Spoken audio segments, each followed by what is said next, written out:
Greetings, everyone. This is Audra Johnson, CEO of The Enterprising Woman, where we're about all things entrepreneur. I'm also your go-to and subject matter expert for small business startups, all things cleaning, health and wellness, and finances. Well, this post comes with a great deal of sadness and sorrow in my heart. This message is concerning those that drive the gig economy and rideshare platforms. Okay. I don't know if many of you have already heard about this, but it is out on the news channel networks that a woman that was driving on the rideshare platforms yesterday picked up a gentleman for a 20-minute ride. And the passenger shot her and killed her dead at the drop-off. This woman was a mother of 4 children, and she was pleading for her life before he did it. Now, thank God she had a dash cam, because the dash cam caught all this. If she didn't have a dash cam, there's no telling what the story would read. But think about it. This mother of 4 working the gig economy in the rideshare industry, trying to make money to support her family, picks up a gentleman, passenger, for a ride request, and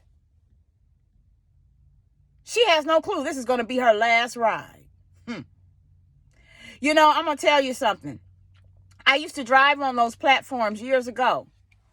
And I don't drive those platforms. Not just for that reason, other reasons. So I could say a whole lot more. And maybe I have to say alleged and preamble it. But rideshare platforms navigate with a give and take, at least in this country. Like, for instance, there are certain metropolitan cities where people can still drive the gig economy rideshare platforms and really, make a good living. For instance, on the West Coast where I'm from, those people, they can drive basically on a 40-hour work week. They can set their own schedule, and they can still come out with easy $2,000 a week, easy. And the beauty of it is that they could set their own schedule on how they make it now, which is different, of course, than working, for a company or corporation where you're kind of on their time clock. But then there's those special events, of course, that bring the big surges. Like where I'm from, the Super Bowl was in the city that I'm from. I already knew those people were going to just have great surges. And they were good, but most of them said that they could have been better. But nevertheless, back to this whole thing with this mother. There also was another event that surfaced over the weekend, and this was with a platform driver. He just went on a murdering spree. He just would drive and pick up a passenger, take them to the drop-off point and kill them, and go do it again and again and again. He finally got caught. So I'm on here as an entrepreneur. I'm on here as a business owner. I am on here to encourage anybody that drives on the rideshare platforms to invest in a dash cam. I believe I heard someone say that some of the platforms will offer you one, or I don't know. So if anybody knows if I'm, in error with anything I'm saying, feel free to comment. Because again, I stopped driving on those platforms years ago. I live in the Southeast, but I'm bi-coastal. I go back and forth between the Southeast and the South and the West Coast where I'm from.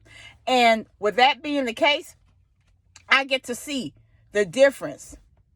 So in one region, the pay is extremely low. The incentives are very low.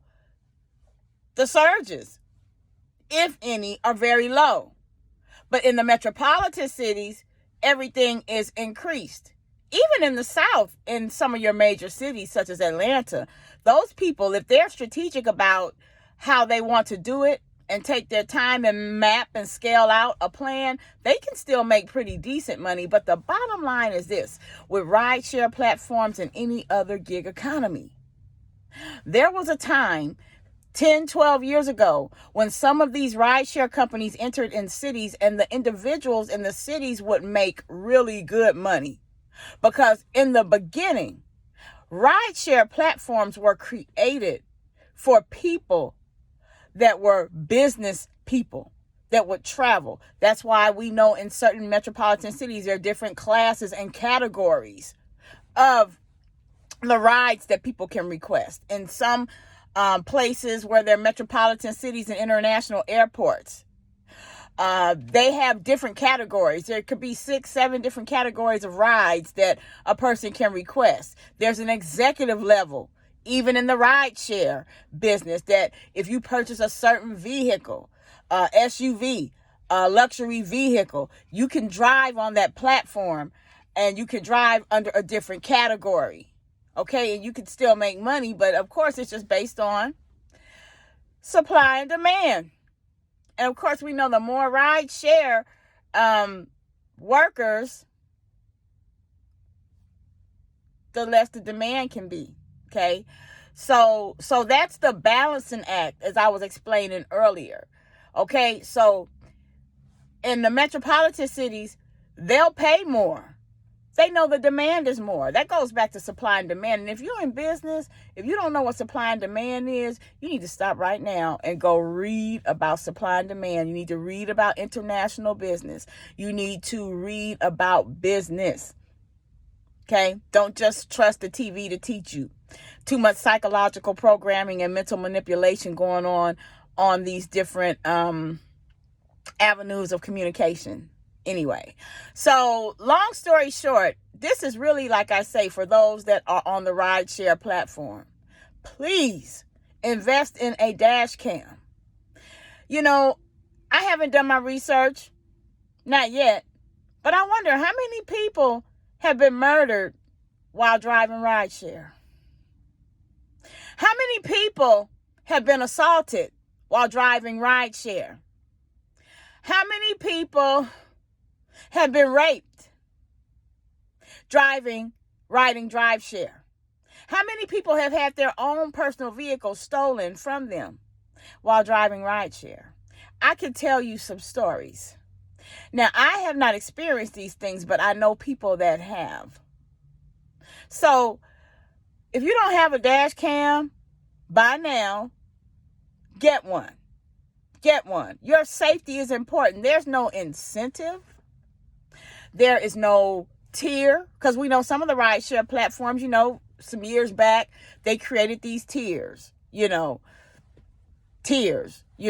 tier based on performance. And each tier gave you greater access, greater power of choosing, greater power of, let's say, information, knowing how long this ride is going to be, and more so of the decision making, let's say, capability of being able to accept or deny a ride. So there's none of this is worth risking your life. Pay attention to your spirit. Pay attention. But I believe these rideshare platforms, it's just my personal opinion, the governmental authorities need to force and enforce that the rideshare companies perform background checks on the people that utilize rideshare. If you have that app on your phone, they should have a background check on you. And guess what? They should do it annually at least. And another thing, which is kind of convenient sometimes, but you know how some people will request a ride? They'll pay for someone else's ride. Okay, that can be dangerous too. A young lady was speaking about how she was at a location to pick up who she thought was a female. It was at night, it was dark, and in some of these rural areas that are not like metropolitan cities with street lights where the city is lit up at night, it's dark. It can be so dark that you have to drive with your high beams on. on certain streets in certain communities if you don't own fog lights. So long story short, this young lady talks about how, she's expecting to pick up this female. And it's dark. She's sitting there and she sees this man come out from the bushes. And she pulls off. She doesn't, she cancels the ride because, for one, he's not her. So the woman reported her, of course, to the rideshare company. And see, that's dirty. It's too much of that going on, too. I hope the rideshare companies have gotten to the point where they know how to funnel through the petty complaints. But back to this thing with the actual rideshare driver. She did say that the rideshare platform had her back on it. And I'm glad they did. Because it was dark. She feared for her safety. She's thinking she's picking up a female. Here comes this male. And another thing, life would have been easier for the customer and the passenger if they had just texted the driver and said, hey, I requested this, but it's for my husband or whatever. That's the thing. But, the whole thing about the lack of good communication in the earth, that's a whole nother subject on a whole nother day. I think I'm going to do a piece on that. Effective communication. There is a major deficit of it. And it's been that way ever since automation kind of took its seat in the world about almost 30 plus years ago. It's just become increasingly worse. But nevertheless, if you're driving those rideshare platforms, you're driving on those apps, you get yourself a dash cam. I care about you. You should not lose your life over a couple of dollars and all of that. And you definitely need to pay attention to your gut. I don't care where you're going. I don't care if you're on a 10-time platinum status on the rideshare app. I don't care if you're one ride away from making a promotional bonus. When you get to that location, or as you're heading to that location, but that's speaking prophetically.